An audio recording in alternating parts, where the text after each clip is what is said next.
Fruit salad with ice cream ആണ് ചെയ്യാന്ന് വിചാരിക്കുന്നത്. ഫ്രൂട്ട്സ് എല്ലാം നമ്മൾ അരിഞ്ഞു വെച്ചിട്ടുണ്ട്. ഐസ്ക്രീമും ഹോം മെയ്ഡ് ഐസ്ക്രീം തന്നെയാണ്. അപ്പൊ ആദ്യം നമുക്ക് ഫ്രൂട്ട്സിന്റെ കാര്യം നോക്കാം. ഞാൻ എടുത്തിരിക്കുന്നത് 1 കപ്പ് പൈനാപ്പിള് ചെറുതാക്കി അരിഞ്ഞിട്ടുണ്ട്, 1 കപ്പ് ആപ്പിള് ചെറുതാക്കി അരിഞ്ഞത്, മാങ്ങ, മാതള നാരങ്ങ, നേന്ത്രപ്പഴം, പിന്നെ ഓറഞ്ച്, പിന്നെ മുന്തിരി. കുരുവില്ലാത്ത മുന്തിരി ആയിരിക്കണം. ഇതില് നമുക്ക് പൈനാപ്പിള് പഞ്ചസാരയിലിട്ട് വേവിച്ചെടുക്കണം. ബാക്കിയെല്ലാം പഞ്ചസാര പാനി ഒഴിച്ച് വെക്കണം, എന്നാലേ അത് ശരിയാവുള്ളൂ. അതല്ലെങ്കിൽ എല്ലാത്തിന്റെയും ആപ്പിളിന്റെ ഒക്കെ നിറം മാറും. പൈനാപ്പിള് വെറുതെ ചേർത്താൽ ചിലപ്പോൾ കയ്പ് വരും സമയം ചെല്ലുന്തോറും. അപ്പൊ അതുകൊണ്ട് നമുക്ക് അതൊക്കെ ചെയ്യാം.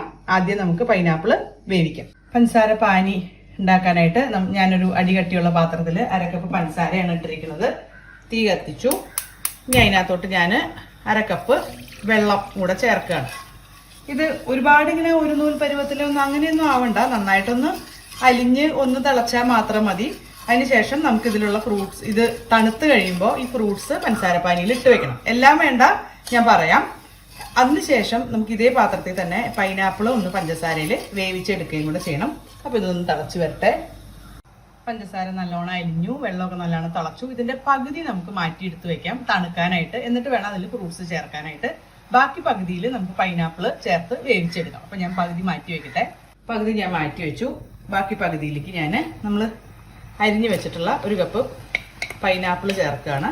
ഇനി ഈ പൈനാപ്പിൾ ഇതിൽ കിടന്ന് നന്നായിട്ട് വെന്ത് ഈ പൈനാപ്പിളിന്റെ പീസുകളൊക്കെ ഇങ്ങനെ ഗ്ലാസിന്റെ പോലെയാവും, അതായത് നമുക്ക് അകത്തൂടെ കാണാൻ പറ്റുന്ന പോലെ ആവണ വരെ ഈ പൈനാപ്പിൾ ഈ പഞ്ചസാരയിൽ കിടന്നൊന്ന് വേവണം. അതുകൊണ്ട് രണ്ടുണ്ട് ഗുണം. ഒന്ന്, പൈനാപ്പിൾ കടിക്കുമ്പോൾ നല്ല രസമാണ് വെന്ത് കഴിയുമ്പോൾ. നമ്മളത് എത്ര സമയം കഴിഞ്ഞിട്ട് ഉപയോഗിച്ചാലും ഒരു മാറ്റവും വരില്ല. പിന്നെ ചില പൈനാപ്പിളുകൾ കഴിക്കുമ്പോൾ നമുക്ക് നാവിന്റെ തൊലി പോകാനൊക്കെ ഒരു ഇതുണ്ട്, അതും മാറി കിട്ടും. അതല്ലാണ്ട് നേരിട്ട് അരിഞ്ഞ് അപ്പം തന്നെ കഴിക്കാനാണെങ്കിൽ നേരിട്ട് അരിഞ്ഞ് ചേർന്നുകൊണ്ട് വിരോധമില്ല. പക്ഷെ ഇങ്ങനെ ചെയ്യുമ്പോഴാണ് കുറച്ചും കൂടെ രുചി. ഞാൻ എപ്പോഴും ഇങ്ങനെയാണ് ചെയ്യാറ്. അപ്പൊ അത് വേവട്ടെ. പൈനാപ്പിൾ നന്നായിട്ട് വെന്ത് വന്നിട്ടുണ്ട്. ഇത്രയും മതി. ഞാൻ തീ ഓഫ് ചെയ്തു. ഇനി അത് അവിടെ നിന്ന് നന്നായിട്ട് തണുക്കട്ടെ. ഒരെണ്ണം ഞാൻ കാണിക്കാം, കണ്ടോ? ഇനി അത് അവിടെ നിന്ന് തണുക്കട്ടെ. നമ്മള് നേരത്തെ തണുക്കാൻ വെച്ചിരുന്ന പഞ്ചസാര പാനി തണുത്തിട്ടുണ്ട്. പാനിന്ന് മുഴുവനായിട്ട് പറയാനില്ലേ, പഞ്ചസാര അലിഞ്ഞു, അത്രേ ഉള്ളൂ. ഒന്ന് ചെറുതായിട്ട് തിളച്ചു.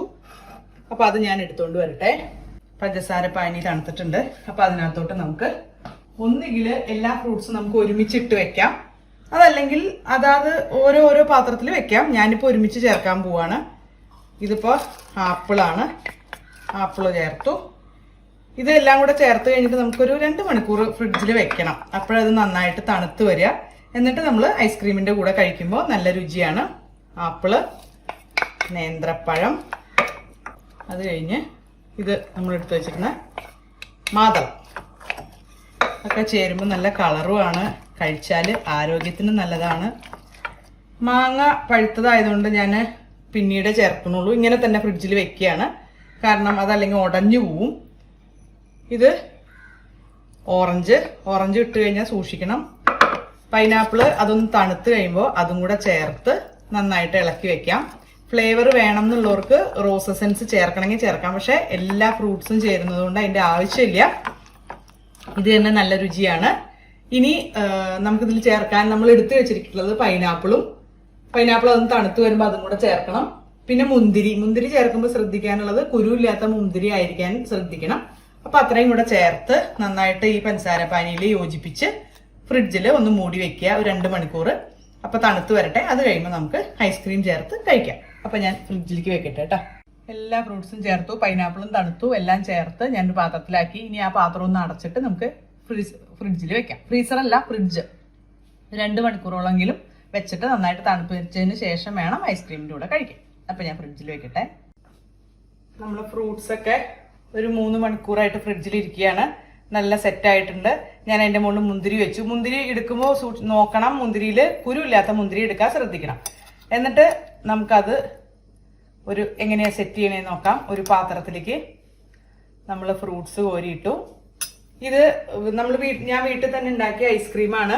പാല്, മുട്ട, പഞ്ചസാര, ഇത് മാത്രമേ ഈ ഐസ്ക്രീമിൽ ചേർത്തിട്ടുള്ളൂ. അത് എങ്ങനെയാ ചെയ്യണേന്ന് ഡീറ്റെയിൽഡ് ആയിട്ട് ഞാൻ ചാനലിൽ കൊടുത്തിട്ടുണ്ട്. അപ്പൊ അത് താല്പര്യമുള്ളവർ പോയി കാണുക.